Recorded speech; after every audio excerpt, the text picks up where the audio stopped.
All right. Closing out this year's Jazz Festival here in Rochester is Steve Davis and his friends One for All. Steve, welcome back to town. Hey, Derek, it's great to be back in Rochester at the festival.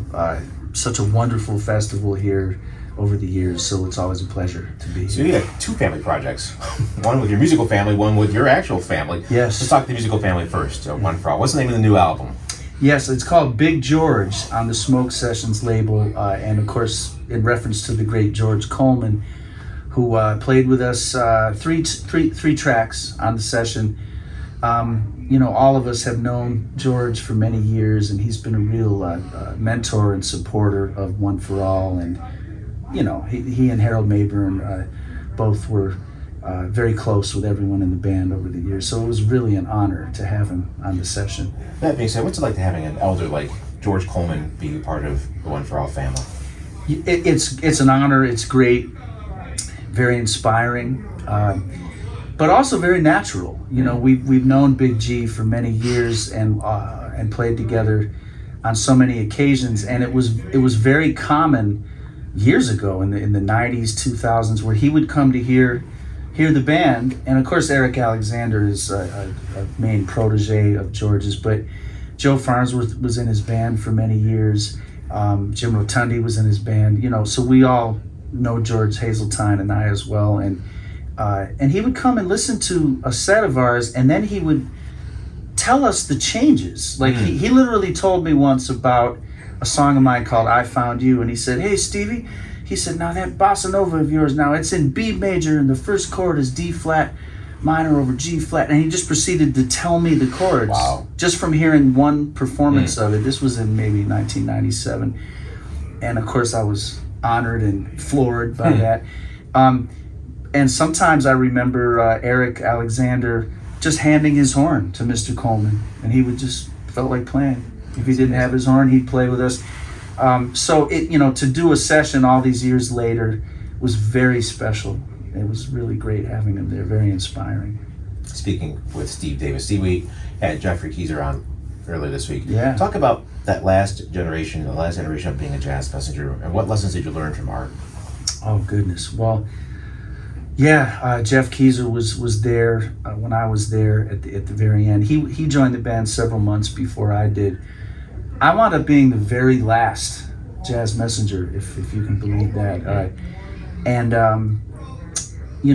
All I can really say, obviously, other than being a dream come true to play with Art Blakey, he had a way of playing you into the right stuff without even having to say very much.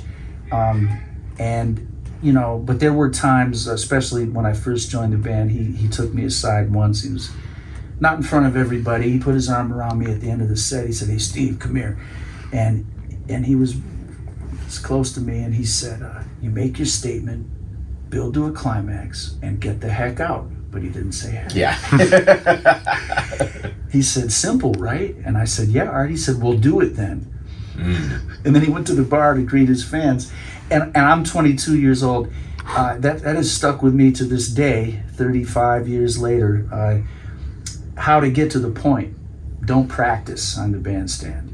Make your statement, build to a climax, and get the heck out, because there are other great players waiting to play. And he taught us how to get to it. He certainly did me. And I could go on and on about Art Blakey. Recently, I got to play in St. Louis a tribute to Art Blakey with the great Bill Pierce on tenor sax and the great Bobby Watson on alto and myself, and that was a real honor and thrill. Speaking of Steve Davis, Steve, talk about your other family project with your actual family, with your wife and son. Oh man, do we have a copy of the CD? Well, we do. We do. Look at that. That's my wife, Abena Kumsen Davis. And there we are on the back together. And this is her debut jazz record for Willie Jones, our drummer today with One for All, the great Willie Jones III. We did this for his label about a little over a year ago, and it's called Where Is Love? And Abena's a wonderful vocalist, and she composes music. She put lyrics to my song Easy and another piece of mine called Perseverance.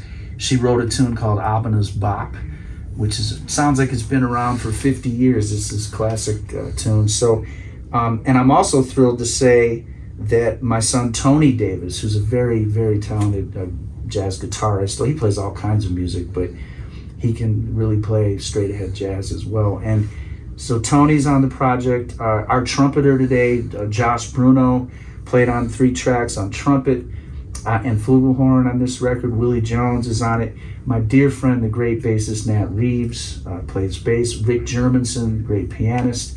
And Mike DeRubo, great alto saxophonist, also played on 3 tunes. And Tony and myself, I think that's all of us. And of course, Abena. So look out for it.